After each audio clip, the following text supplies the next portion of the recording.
Buenas tardes a todos. Vamos a leer en esta oportunidad. Vamos a tener un solo mensaje de predicación del Evangelio en Hechos, el capítulo 2. Hechos, el capítulo 2. Tiempo atrás estuvimos viendo unas series de 7 en el Evangelio de Juan. Vimos los 7 yo soy con metáfora. Luego vimos los 7 milagros, las 7 señales que se mencionan en Juan. Y en esta oportunidad vamos a comenzar a ver las 7 predicaciones públicas del Evangelio que tenemos en el libro de los Hechos. Esta es la primera dicha por el apóstol Pedro. En el capítulo 2, versículo 14, comienza ahí su primera predicación del Evangelio. Pongan atención al contenido del mensaje y se extiende hasta el versículo 42. Dice así: Entonces Pedro, poniéndose en pie con los 11, alzó la voz y les habló diciendo: Varones judíos y todos los que habitáis en Jerusalén, esto os sea notorio y oíd mis palabras, porque estos no están ebrios como vosotros suponéis, puesto que es la hora tercera del día. Mas esto es lo dicho por el profeta Joel. Y en los postreros días, dice Dios, derramaré de mi espíritu sobre toda carne, y vuestros hijos y vuestras hijas profetizarán, y vuestros jóvenes verán visiones, y vuestros ancianos soñarán sueños. Y de cierto, sobre mis siervos y sobre mis siervas en aquellos días derramaré de mi espíritu y profetizarán. Y daré prodigios arriba en el cielo y señales abajo en la tierra, sangre y fuego y vapor de humo. El sol se convertirá en tinieblas y la luna en sangre, antes que venga el día del Señor, grande y manifiesto, y todo aquel que invocare el nombre del Señor será salvo. Esta es la parte del discurso que vamos a considerar. Varones israelitas, oíd estas palabras. Jesús Nazareno, varón aprobado por Dios entre vosotros con las maravillas, prodigios y señales que Dios hizo entre vosotros por medio de él, como vosotros mismos sabéis, a este, entregado por el determinado consejo y anticipado conocimiento de Dios, prendisteis y matasteis por manos de inicuos, crucificándole, al cual Dios levantó, suelto los dolores de la muerte, por cuanto era imposible que fuese retenido por ella. Porque David dice de él: veía al Señor siempre delante de mí, porque está a mi diestra, no seré conmovido. Por lo cual mi corazón se alegró, y se gozó mi lengua, y aún mi carne descansará en esperanza. Porque no dejarás mi alma en el Hades, ni permitirás que tu santo vea corrupción. Me hiciste conocer los caminos de la vida, me llenarás de gozo con tu presencia. Varones hermanos, se os puede decir libremente del patriarca David, que murió y fue sepultado, y su sepulcro está con nosotros hasta el día de hoy. Pero siendo profeta, y sabiendo que con juramento Dios le había jurado que de su descendencia en cuanto a la carne levantaría al Cristo para que se sentase en su trono, viéndolo antes, habló de la resurrección de Cristo, que su alma no fue dejada en el Hades, ni su carne vio corrupción. A este Jesús resucitó Dios, de lo cual todos nosotros somos testigos. Así que, exaltado por la diestra de Dios, y habiendo recibido del Padre la promesa del Espíritu Santo, ha derramado esto que vosotros veis y oís. Porque David no subió a los cielos, pero él mismo dice: dijo el Señor a mi Señor, siéntate a mi diestra, hasta que ponga a tus enemigos por estrado de tus pies. Sepa, pues, ciertísimamente toda la casa de Israel, que a este Jesús, a quien vosotros crucificasteis, Dios le ha hecho Señor y Cristo. Al oír esto, se compungieron de corazón y dijeron a Pedro y a los otros apóstoles: varones hermanos, ¿qué haremos? Pedro les dijo, arrepentíos y bautícese cada uno de vosotros en el nombre de Jesucristo para perdón de los pecados, y recibiréis el don del Espíritu Santo. Porque para vosotros es la promesa, y para vuestros hijos, y para todos los que están lejos, para cuantos el Señor nuestro Dios llamare. Y con otras muchas palabras testificaba y les exhortaba diciendo, sed salvos de esta perversa generación. Así que los que recibieron su palabra fueron bautizados, y se añadieron aquel día como 3.000 personas, y perseveraban en la doctrina de los apóstoles, en la comunión unos con otros, en el partimiento del pan y en las oraciones. Han pasado solamente 2 meses aproximadamente de los eventos de la cruz y de la resurrección y de la ascensión del Señor. Y el discurso aquí que hemos leído se basa y se trata de un solo hombre, de una sola persona. Como lo dice en el verso 22, Pedro va a exponer acerca de Jesús Nazareno. En el verso 23 sigue hablando de él porque dice a este. Versículo 24 dice al cual. Versículo 25 dice David dice de él. Versículo 30 sigue hablando acerca de Cristo, levantaría al Cristo para que se sentase en su trono. Versículo 31 se identifica al Cristo como aquel que resucitó. Versículo 33 habla de él que fue exaltado, sigue hablando de la misma persona. Versículo 36 dice que a este Jesús, el mismo que habló en el verso que comenzó hablando en el verso 22, Jesús Nazareno, dice a este Jesús resucitó Dios. Y en el verso 38 habla nuevamente acerca de esta persona, de obtener el perdón de los pecados por medio de su nombre. Por lo tanto, esto es una pauta muy hermosa, muy preciosa, de cómo anunciar el Evangelio de manera pública. Cuando se anuncia el Evangelio, no se puede hablar de otra persona que no sea de la persona del Señor Jesucristo, porque Él es quien ha sido puesto por Dios para la salvación, el perdón de los pecados. Y como parte del verso 22 en este discurso, parte hablando de Jesús Nazareno, en el sentido de que Él fue criado en Nazaret.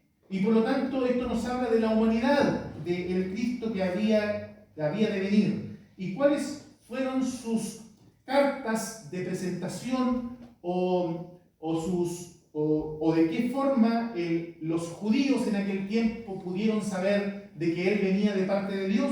Porque dice que fue un varón aprobado por Dios entre vosotros. ¿Con qué cosas? Con las maravillas, con los prodigios y con las señales que Dios hizo entre vosotros por medio de Él. No podía ser de otra forma que el Cristo que viniese de parte de Dios. Como el mismo Nicodemo en Juan capítulo 3 lo reconoció y dijo, Rabí, sabemos que has venido de Dios como maestro, porque nadie puede hacer estas señales que tú haces si no está Dios con él. Ahora, Jesús es visto en los evangelios como más que un profeta, porque los profetas en la antigüedad, cuando hacían milagros, algunos que hacían milagros, debían invocar el nombre de Dios para poder hacer esos milagros. En cambio, el Señor a una persona le dijo, quiero, sé limpio.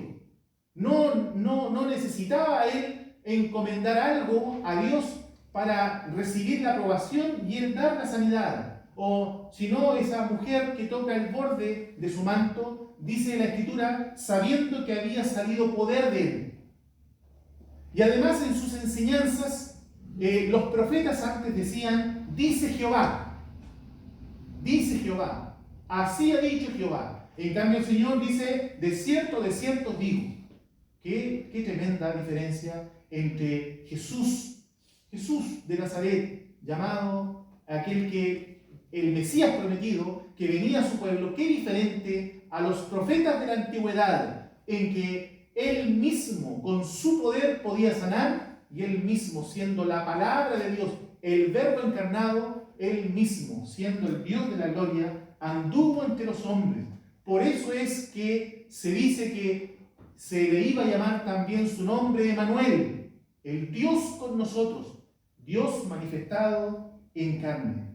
Y ahí se ve su perfecta humanidad, Jesús Nazareno, pero Jesús Nazareno, aquel que hizo maravillas, prodigios y señales con su propio poder, porque él era el Dios encarnado. Y él mismo fue quien fue entregado, dice el 23, por el determinado consejo y anticipado conocimiento de Dios.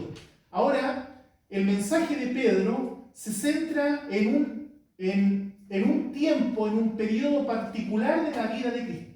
No les habla acerca de su nacimiento en Belén, no les habla no empieza a detallar todos los prodigios, todas las señales que él hizo, todas sus enseñanzas. Se centra en la misión que él vino a realizar y que fueron los últimos días de su vida, cómo él fue entregado por el determinado consejo y anticipado conocimiento de Dios.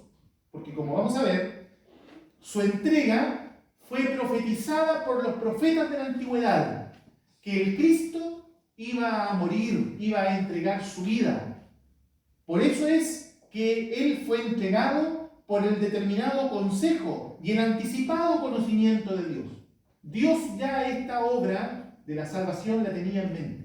Cristo la vino a ejecutar, a cumplir lo que el Padre le había encomendado. Y se centra, como decía, no en la vida o detalles de su vida, cómo ser una mejor persona, cómo ser un buen judío para estos judíos que estaban escuchando, porque como dice en el verso 14 y el verso 22, le está hablando a los judíos, dice, varones judíos, verso 22, varones israelitas, es a los de su nación, a los que les está hablando. No les empieza a hablar acerca de la conducta ética y moral de Cristo, que sí la tenía. Sí, él cumplió la ley. De hecho, ningún enemigo pudo encontrar ningún defecto en él. Y Pedro, en el judaísmo, podría haberlo presentado como ejemplo de vida en cuanto al cumplimiento de la ley. Pero Pedro se centra en lo que fueron sus últimos días, cuando Cristo, y esto es interesante, que antes habla de que Jesús Nazareno, que anduvo entre ellos con maravillas, con prodigios, con señales, fue vendido. ¿Cómo es posible que alguien que tenga tanto poder, el Dios manifestado en carne, se haya dejado prender?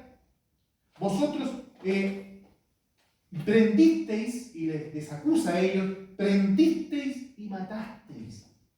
Ustedes fueron quienes prendieron a Jesús Nazareno, lo prendieron y lo mataron. Y uno puede ver en los evangelios cómo el Señor llega delante del sumo sacerdote con las manos atadas. ¿Acaso esos lienzos eran impedimento para que aquel que hacía grandes maravillas, prodigios y señales, acaso él no podría haberse liberado? No, porque esto estaba dentro del anticipado conocimiento de Dios. Porque los profetas profetizaron acerca de que el Cristo, cuando viniese, iba a experimentar la muerte. Y esto es lo que el judío, esto es lo que el israelita nunca pudo comprender. Por eso rechazaron a Cristo. No interpretaron las profecías que decían de que el Cristo debía morir primero y luego vendría en su gloria. Él vendría a reinar. Los judíos pensaban que ese era el momento cuando aparecería el Cristo. Ese era el momento en que él iba a instituir el reino milenial.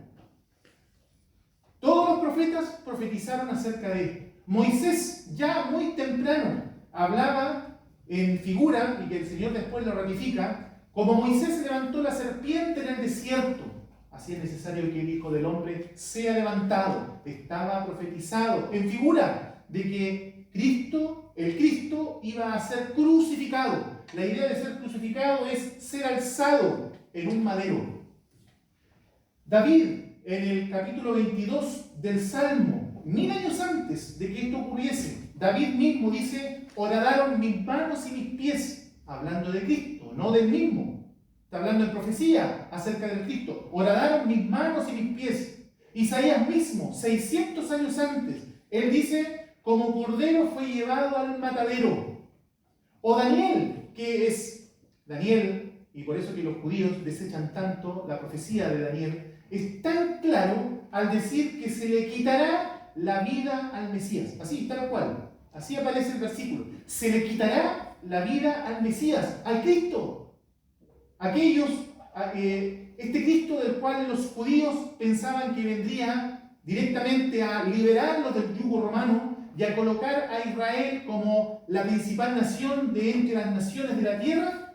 No, para ellos era inconcebible que el Cristo pudiese morir. Bueno, estaba profetizado. Si hubiesen indagado, si hubiesen escudriñado un poco más acerca de las profecías, se hubiesen dado cuenta de que crucificaron al Señor de gloria, como dice un versículo. Zacarías, cuando dice, y mirarán al que traspasaron, como haciendo alusión, ya Zacarías, de que una lanza, una espada iba a atravesar su costado. Y el mismo Señor, este se puede leer, porque el mismo Señor, mantengamos el dedo ahí en Hechos, en Juan capítulo 18, unas cuantas páginas más atrás, Juan 18,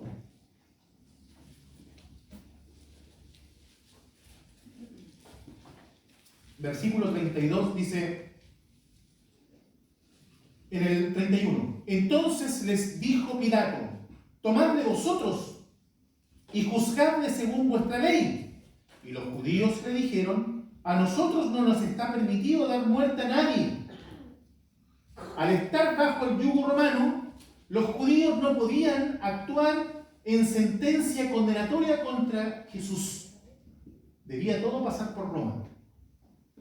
Si hubiese sido por los judíos, el Señor debió haber muerto apedreado, porque ese era el castigo que exigía la ley para aquel que era considerado como un blasfemo. Así tal cual, la ley exigía morir por apedreamiento a aquel que blasfemaba el nombre de Dios. Y de eso acusaron al Señor, de que Él decía que Dios era su propio Padre. Blasfemia dice, cuando la acusaban. Pero como estaban sujetos bajo el yugo romano, a ellos no les estaba permitido aplicar la pena de muerte. Y los romanos no usaban el apedreamiento para morir, para dar muerte a los criminales. ¿Qué usaban? La crucifixión. ¿Se da cuenta de que esto está dentro del anticipado conocimiento de Dios?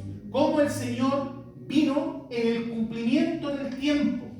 Ni más tarde ni más temprano, justo cuando estaba el Imperio Romano apoderándose de la tierra de Israel. Y por eso que dice después el verso 32, para que se cumpliese, dice, ¿se da cuenta que aún en este detalle, para que se cumpliese la palabra que Jesús había dicho, dando a entender de qué muerte iba a morir? ¿Qué había dicho él? Si no fuera levantado, a todos iba a traer a sí mismo.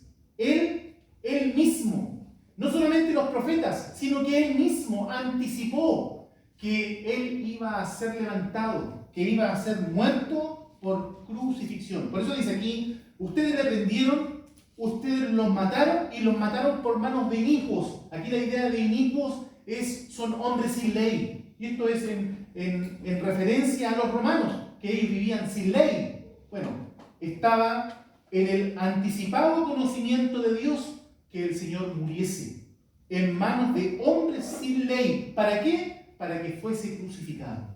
Ahora bien, ¿por qué el hecho de ser crucificado era, no sé si esencial, pero era importante el hecho de que el Señor, la forma en que Él entregase su vida iba a ser relevante? Porque hay otro escrito donde dice que Él padeció una muerte y muerte de cruz. Lo especifica, lo recalca, que su muerte fue una muerte de cruz.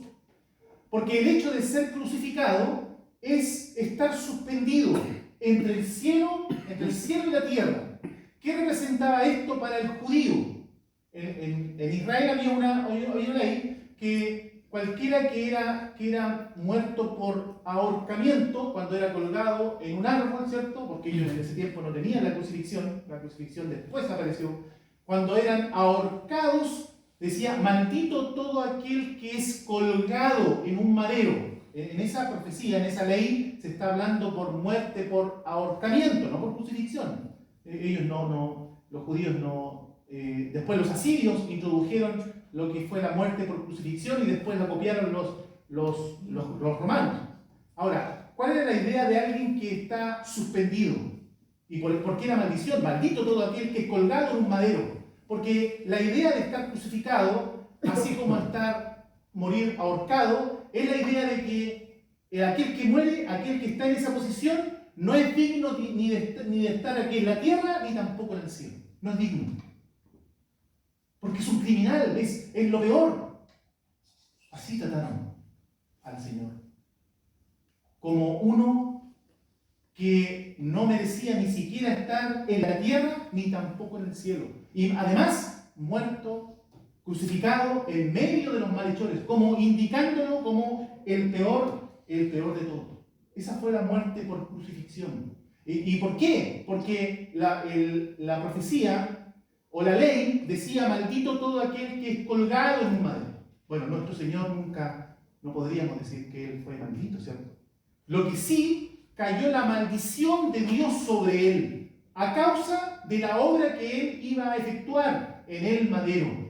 Hecho por nosotros maldición. Él fue hecho por nosotros maldición. La maldición que era sobre nosotros, Él la recibió en forma voluntaria. Por lo tanto, su entrega, el hecho de que fue prendido, el hecho de que fue muerto en manos de inicuos por los romanos, el hecho de que esa muerte fue por crucifixión, fue bajo el anticipado conocimiento de Dios, y al cual, dice el 24, al cual Dios levantó. Sí, Cristo resucitó.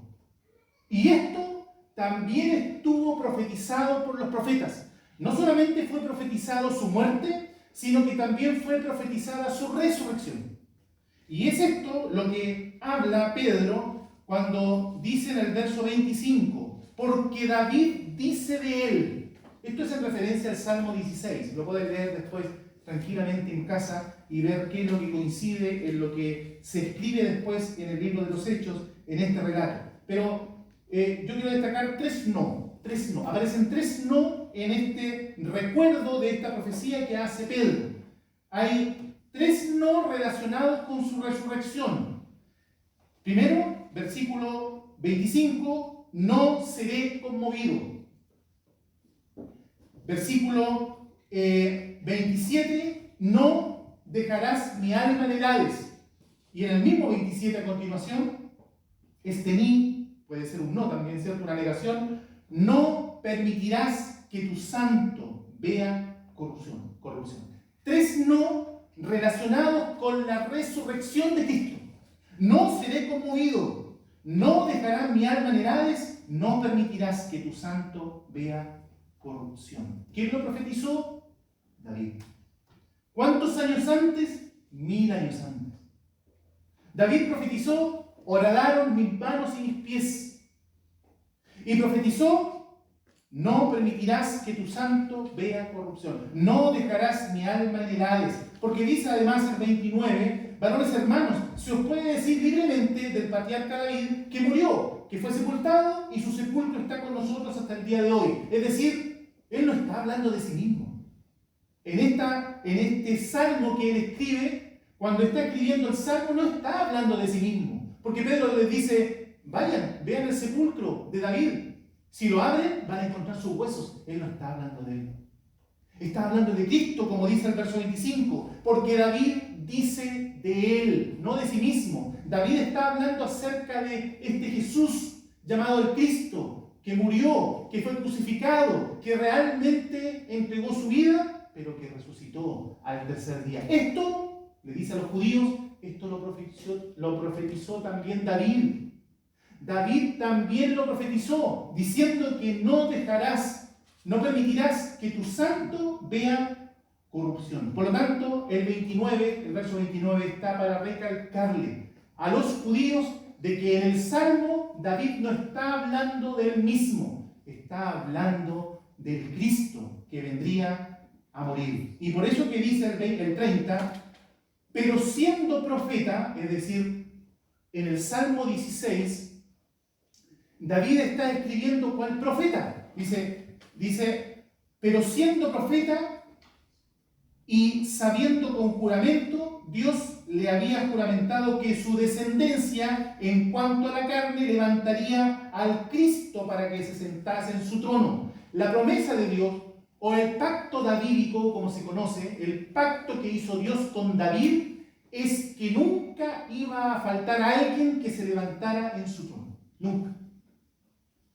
Y la profecía indicaba, y esto lo sabían muy bien los judíos, y lo saben muy bien hoy en día los judíos ortodoxos que todavía esperan la venida del Mesías, todavía están esperando a este rey de la descendencia de David que se siente en el trono de David, porque era una profecía clara, formaba parte del pacto que Dios hizo con David de que nunca iba a faltar alguien de su descendencia que iba a ocupar el trono de David.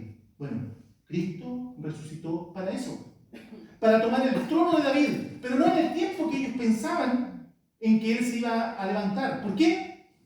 Bueno, aquí se introduce el tema de la iglesia, porque la iglesia era el misterio escondido, la verdad escondida por muchos siglos, de los cuales los profetas nunca supieron.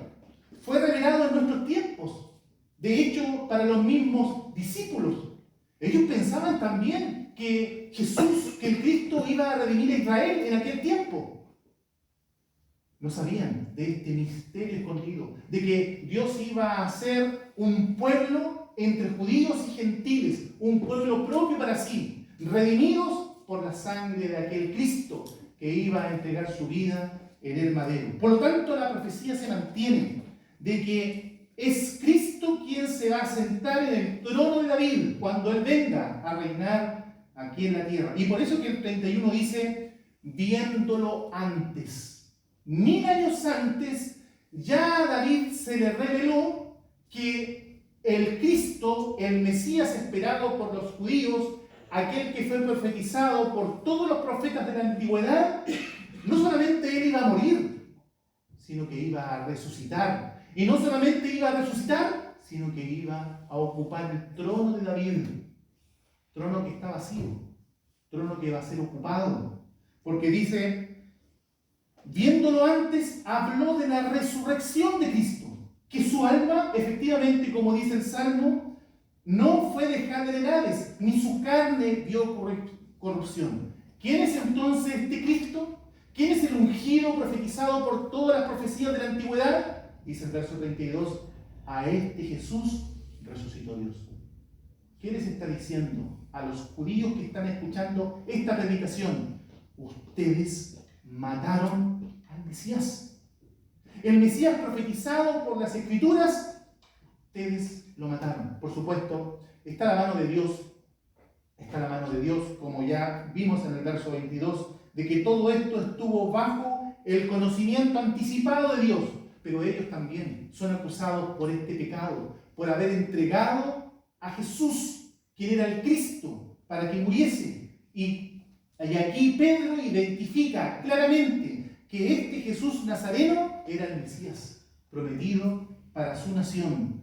A este Jesús resucitó Dios, de lo cual todos nosotros somos testigos. Ahí están los apóstoles. Están los apóstoles. Dice el verso 14. Entonces Pedro, poniéndose en pie con los 11, están los demás apóstoles reunidos allí, escuchando el mensaje de Pedro. Y hay testigos, hay 11 testigos que por lo menos 3 veces se les apareció una vez resucitado. O unas mujeres que también se les apareció. A más de 500 hermanos a la vez se les mostró el Señor resucitado. Por lo tanto, hay testigos de esto. No fue una idea concebida de un grupo de personas. Fue un hecho esencial para lo que es ahora la predicación del Evangelio. Y dice el verso 33, aquí habla acerca de la exaltación. Dice, Así que, exaltado por la diestra de Dios y habiendo recibido del Padre la promesa del Espíritu Santo, ha derramado esto que vosotros veis y oís. Porque David no subió a los cielos. Vuelve a insistir. David no subió a los cielos, dice, en cuanto a lo que dice otro salmo. Pero él mismo dice, dijo el Señor a mi Señor, siéntate a mi diestra, hasta que ponga a tus enemigos por estrado de tus pies. ¿Qué quiere decir? Quiere decir que David no solamente profetiza la crucifixión de Cristo, horadaron mis manos y mis pies, no solamente profetiza la resurrección de Cristo, no dejarán mi alma en el Seol, y no solamente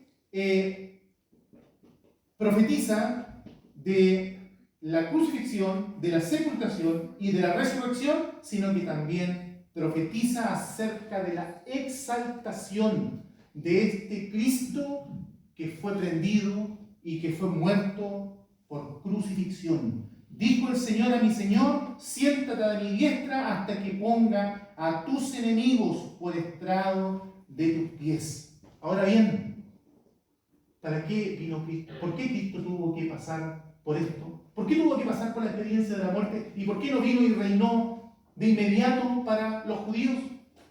Por esto, por lo que dice el verso 35. Hasta que ponga a tus enemigos por estrado de tus pies. La muerte de Cristo en la cruz era la forma en que la muerte iba a ser derrotada. Cristo en la cruz venció a la muerte, como dice el profeta Oseas, creo. Oh muerte, yo seré tu muerte. Cristo con su muerte abolió la muerte misma, porque ahora con su muerte en la cruz hay vida para el pecador que está perdido en sus pecados, que va a eterna condenación. Ya la muerte no tiene poder sobre el hombre, porque el hombre puede ser salvado de la muerte eterna, puede tener vida eterna en Cristo Jesús.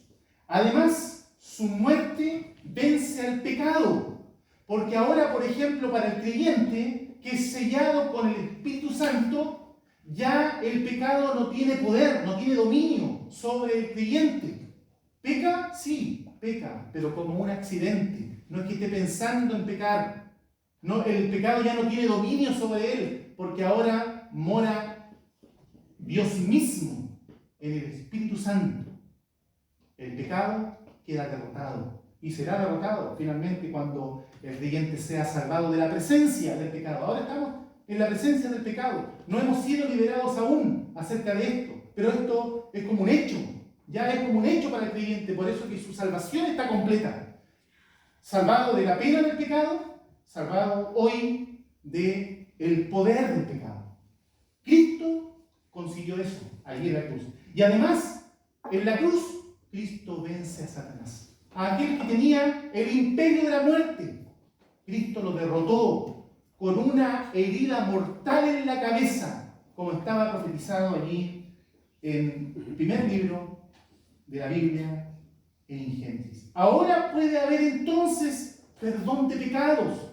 Por eso es que el evangelio que se presenta, el evangelio que presenta Pedro, se basa en una persona, en la persona de Cristo, aquel que vino al mundo para entregar su vida en la cruz por nosotros. ¿Qué debe hacer el hombre? ¿Qué tenían que hacer estos israelitas, estos judíos que están escuchando el mensaje en aquel tiempo? Dice el verso 36. Sepa pues ciertísimamente toda la casa de Israel que a este Jesús, a quien vosotros crucificasteis, Dios le ha hecho Señor y Cristo. ¿Qué es lo que tenían que entender estos judíos? A los cuales les está predicando Pedro. Les está haciendo ver su pecado. Para ellos, para estos judíos, para estos israelitas, su pecado era haber entregado al Cristo. Qué tremendo pecado, ¿cierto? ¿Podría haber para un israelita un pecado mayor que haber entregado a la muerte al mismo Mesías que estaba profetizado? ¿Podría haber un pecado mayor que este? Bueno, Pedro quiere que ellos entiendan que su pecado les aleja de Dios y necesitan arrepentirse. Por eso que la palabra en ellos produjo que se compungieron de corazón, como dice el 37. verso 27. Ahora, ese mensaje para ellos les estaba hablando acerca de ese pecado en particular. Ahora, hoy en día, el hombre tiene que hacer lo mismo. Tiene que reconocer su propio pecado. Su pecado que lo aleja de Dios. Su pecado que lo lleva a la condenación eterna. Debe reconocer delante de Dios que es un pecador perdido en sus pecados. Y que si no hace nada diferente, está destinado a la condenación eterna. Por eso que aparece Cristo como Salvador. Cristo como aquel que entregó su vida para dar perdón de pecados. Al ser afectados por la palabra, por las palabras de Pedro, dice que ellos se compungieron de corazón. Esta palabra compungir es la palabra ser traspasado, es ser perforado. Es una palabra que se usaba en aquellos tiempos para cuando los hombres salían a la guerra y cuando los soldados atravesaban con una lanza el pecho de una persona, por ejemplo, o el cuerpo, y lo atravesaban completamente. Ellos fueron afectados de tal forma que es como si una lanza les atravesara el corazón. No es simplemente un simple pinchazo, es algo que les atravesó el corazón. Y eso es lo que debe provocar en el hombre el reconocimiento del pecado. El pecado debe afectarte. Debes darte cuenta que has ofendido a Dios. Si este dolor, este traspaso, esta perforación no ocurre en tu corazón, no estarás sensibilizado en cuanto a lo que es el pecado delante de Dios. La palabra les afectó. No fue algo emocional como ocurre hoy en día. No fue algo pasajero. Fue algo que les afectó profundamente hasta el punto de decir: varones hermanos, ¿qué haremos? ¿Qué haremos? Si estamos en terrible condenación de haber crucificado al Cristo, es como las palabras del carcelero, cuando estaba a punto de matarse. Y les dice: ¿qué debo hacer para ser salvo? Estaban en una posición de perdición completa. No había escape, no había salida para ellos por este pecado tan grande que habían cometido. Les afectó tanto que ellos dicen: ¿qué haremos? ¿Qué haremos, Pedro? ¿Qué podemos hacer para remediar esto? ¿Qué podemos hacer para remediar el castigo que hay entonces sobre nosotros por haber condenado a aquel que era el Mesías? Pedro le dice: arrepentidos. Arrepentidos, dice, y bautícese cada uno en el nombre de Jesucristo para perdón de los pecados y recibiréis el don del Espíritu Santo. ¿Qué debían hacer? Arrepentirse. Arrepentirse. Dios no te pide nada más. Te pide que te arrepientas delante de Él. La obra de la cruz ya está hecha. Todo está preparado. Solamente necesitas arrepentirte. La palabra arrepentirse significa un cambio de mente, el cambio de la forma de pensar en cuanto al pecado. Para ellos, antes de escuchar este mensaje, vivían y pensaron de que el Cristo, aquel Jesús que había muerto 2 meses antes, de lo cual ellos estaban ahí delante de Pilato diciendo: crucifícale, crucifícale, pensaron de que era un Cristo impostor, como se estilaba en aquellos tiempos. Ahora hay un cambio de mente. Cambiaron completamente la forma de pensar, se dieron cuenta del pecado tan grande que habían cometido delante de Dios. Ese es el cambio que tiene que pasar por tu mente, por tu corazón, por tu conciencia, de que has pecado delante de Dios y tu pecado te está llevando a la condenación. Por eso debes arrepentirte, debes cambiar esa forma de ver y acudir a Cristo por salvación. Porque en Él podrá, en su nombre, como dice, vosotros en su nombre, en el nombre de Jesucristo, ¿qué se va a recibir? Perdón de pecados. Perdón de pecados. ¿No te gustaría tener el perdón de tus pecados? ¿Y cómo perdona Dios? ¿Cómo perdona Él? Él olvida el pecado. Él lo echa tras sus espaldas, lo echa a lo profundo del mar, los aleja como hasta el oriente del occidente. Yo soy el que borra todas tus rebeliones. ¿Así perdona Dios? ¿No te gustaría tener ese perdón? De que tus pecados realmente son perdonados y pecados borrados, quiere decir que ya no hay castigo para ti. ¿Por qué? Porque todo lo sufrió Cristo allí en la cruz.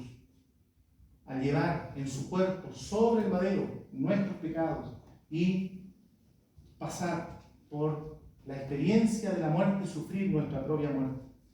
Y el 41 dice: así que los que recibieron su palabra, el evangelio que anuncia Pedro, el evangelio que se anuncia hoy desde este lugar y de muchos otros lugares, que se basa en la salvación que Cristo Jesús consiguió por su muerte, su sepultación y su resurrección, se trata solamente de recibir la palabra, de recibirla con fe, depositar tu fe en el Salvador y en la obra que Él realizó, dándote cuenta de tu condición pecaminosa, que tu pecado te lleva a la condenación.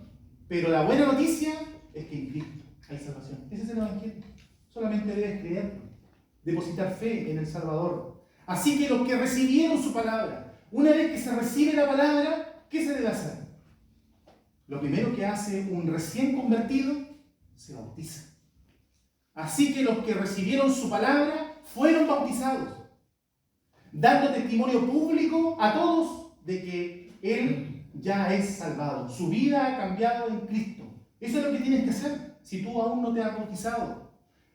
Recibieron su palabra, fueron bautizados y se añadieron, dice, aquel día como 3.000 personas.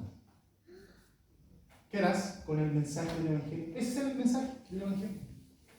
No hay otro mensaje que podamos predicar. Es el mensaje que se ha estado predicando desde esta predicación de Pedro, que es la primera predicación pública del Evangelio. Desde esta primera predicación pública del Evangelio hasta el día de hoy se sigue predicando el mismo mensaje, basado en la persona del Señor Jesucristo, su muerte en la cruz, su sepultación, su resurrección victoriosa y de que solamente en Él hay salvación y perdón de pecados. ¿Te gustaría tener el perdón de tus pecados? Acude a Cristo. Es la única forma que tienes que hacer, porque a Él es el señalado para la salvación. En ningún otro hay salvación. No hay otra forma, estimado oyente. Ni viniendo a estas reuniones, ni dejando tus vicios, ni siendo mejor persona, mejor padre, mejor vecino, dando tu dinero a los pobres. Eso no te va a dar la salvación. Solo Cristo, la fe en Jesucristo, te puede dar la salvación de tu alma. Vamos ahora.